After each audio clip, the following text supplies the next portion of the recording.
அனைவருக்குமே வணக்கம். இந்த வீடியோவில் பார்த்தீங்கன்னா, அனைவருமே எதிர்பார்த்துட்டு இருக்க ஒரு அப்டேட்டை பற்றி தான் இந்த வீடியோவில் பார்க்க போகிறோம். அனைவருமே வந்து பார்த்தீங்கன்னா, இந்த மைவி3 ஆட்ஸ் நிறுவனத்தில் என்ன அப்டேட் வந்து கொடுத்துருக்காங்க. டுடே அப்டேட் வந்து என்ன ப்ராசஸிங் வந்து இருக்குது அப்படின்ற மாதிரி நிறைய இதில் வந்து மைவி3 ஆட்ஸ் நிறுவனம் பார்த்தீங்கன்னா திடீர்னு வந்து முடக்கப்பட்ட சம்பவம் இதில் முதலீட்டாளர்களுக்கும் அதே மாதிரி இதில் உறுப்பினராக சேர்ந்தவர்களுக்கும் ஒரு பெரும் அதிர்ச்சியும் பெரும் ஏமாற்றங்களை தந்திருந்தது இல்லையா. இந்த நிறுவனம் வந்து பார்த்தீங்கன்னா செயல்பட்டு வர்றதுக்கு நிறைய இது வரைக்குமே 17 லட்சம் கோடிக்கு மேலே வந்து பார்த்தீங்கன்னா இதில் வந்து நிறைய மோசடிகள் வந்து செஞ்சுருக்காங்க அப்படின்ற மாதிரி தான் இப்போ தகுந்த ஆதாரத்துடன் வெளியிட்டு இருக்கக்கூடிய நிலையில் இருந்தாலுமே இந்த நிறுவனம் செயல்படாதா என்ன அப்டேட் வந்து கொடுத்துருக்காங்க. பார்த்தீங்கன்னா ஆனந்த் சக்தி ஆனந்தர்கள் வந்து என்ன அப்டேட் கொடுத்துருக்காங்க. நீதிமன்றம் என்ன தகவல் வந்து வெளியிட்டு இருக்காங்க அப்படின்ற மாதிரி நிறைய பேருக்கு நிறைய எதிர்பார்ப்புகள் வந்து சந்தேகங்கள் இருக்குது. இதை பற்றியெல்லாம் இந்த வீடியோவில் நம்ம முழுமையாக பார்க்கலாம். அதுக்கு முன்னாடி நம்ம சேனலுக்கு வந்து இப்போ தான் நீங்கள் முதல் முறையாக வந்திருக்கீங்க அப்படின்னா மறக்காமல் நம்மளுடைய சேனலை சப்ஸ்கிரைப் பண்ணி சப்போர்ட் பண்ணுங்கள்.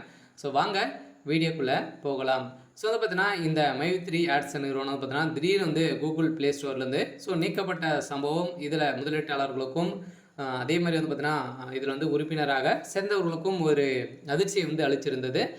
இந்த நிறுவனத்து மீது மீண்டும் மீண்டும் நிறைய புகார்கள் வந்து வந்திருக்கக்கூடிய சூழ்நிலையில் இந்த புகாரின் அடிப்படையில் இந்த நிறுவனம் மீண்டும் வந்து பார்த்தீங்கன்னா இதில் வந்து செயல்படும் அப்படின்ற மாதிரி தான் புதிய புலியுடன் புதிய ஆப்புடன் வந்து வரும் அப்படின்ற மாதிரி சக்தியானவர்கள் வந்து கொடுத்துருக்கக்கூடிய அப்டேட்டின் அடிப்படையில் தான் இதில் உறுப்பினர்களுக்கும் முதலீட்டாளர்களுக்கும் வந்து பார்த்தீங்கன்னா அப்படியே வந்து ரீஃபண்ட் ஆகும் அப்படின்ற மாதிரியும் தகவல் வெளியிருக்கு. வந்து பார்த்தீங்கன்னா மீண்டும் இந்த நிறுவனம் வந்து செயல்படும் அப்படின்றது தான் ஒரு புதிய அப்டேட்டாக இப்போ வந்து தகவல் வெளியாக இருக்குது. இந்த மைவி3 ஆட்ஸ் முதலீட்டாளர்களுக்கு ஒரு மகிழ்ச்சியான ஒரு தகவல் பார்த்தீங்கன்னா ஒரு புதிய புள்ளியுடன் மீண்டும் பார்த்தீங்கன்னா அட்வான்ஸாக இந்த நிறுவனம் செயல்படும் அப்படின்றத சொல்லியிருக்காங்க. யாருமே இதில் வந்து ஏமாற்றலை. அவனுடைய விருப்பத்துக்கு ஏற்ப தான் இந்த நிறுவனம் வந்து செயல்பட்டு இருக்கு அப்படின்ற மாதிரி இப்போ நீதிமன்றம் தீர்ப்பு வழங்கியிருக்காங்க. இந்த தீர்ப்பின் அடிப்படையில் சக்தி ஆனந்தவர்களுக்கு பயில் கிடைச்சிருக்கா இல்லையா அப்படின்ற மாதிரி தகவல் வெளியிருந்தாலுமே இப்போ வந்து பார்த்தீங்கன்னா அதிரடியாக இப்போ நீதிமன்றத்தை வந்து மைவி3 ஆட்ஸ் நிறுவன உறுப்பினர்கள் அதே மாதிரி வந்து பார்த்தீங்கன்னா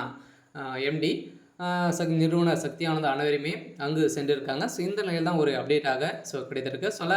நீக்கப்பட்ட ப்ளே ஸ்டோரில் நீக்கப்பட்ட இந்த ஆப் மீண்டும் செயல்படும். அதே மாதிரி நீங்கள் வந்து இந்த ஆப் வந்து தேவை உங்களுக்கு வந்து வேணும் அப்படின்னா நீங்கள் வந்து குரோம் மூலமாக போய் வெப்சைட் மூலமாக நீங்கள் வந்து அடித்து நீங்கள் வந்து டவுன்லோட் பண்ணி இன்ஸ்டால் பண்ணிக்கலாம் அப்படின்ற மாதிரியும் இந்த நிறுவனம் ஒரு அப்டேட் கொடுத்துருக்காங்க. நம்ம நீங்கள் அனைவருமே எதிர்பார்த்த மாதிரி இந்த உறுப்பினர்களுக்கும் ரீஃபண்ட் ஆகும் அப்படின்ற மாதிரியும் சொல்லியிருக்காங்க. இதுக்கு மேலே அவங்களுடைய விருப்பத்துக்கு ஏற்ப அனைத்து பொருட்களும் ஏமாற்றி விற்கக்கூடாது அப்படின்ற மாதிரி இவங்களுக்கு வந்து அறிவுரைகளை இருந்து சொல்லி இந்த நிறுவனத்திற்கு மீண்டும் செயல்படலாம் அப்படின்ற மாதிரியும் ஒரு தகவல் இருக்குது. இருந்தாலும் என்ன அப்டேட் கொடுக்க போகிறாங்க அப்படின்றத வெயிட் பண்ணி பார்க்கலாம். இது மாதிரி செய்திகளை தெரிஞ்சுக்கணும் அப்படின்னா மறக்காமல் நம்மளுடைய சேனலை சப்ஸ்கிரைப் பண்ணி சப்போர்ட் பண்ணுங்கள். தேங்க்யூ.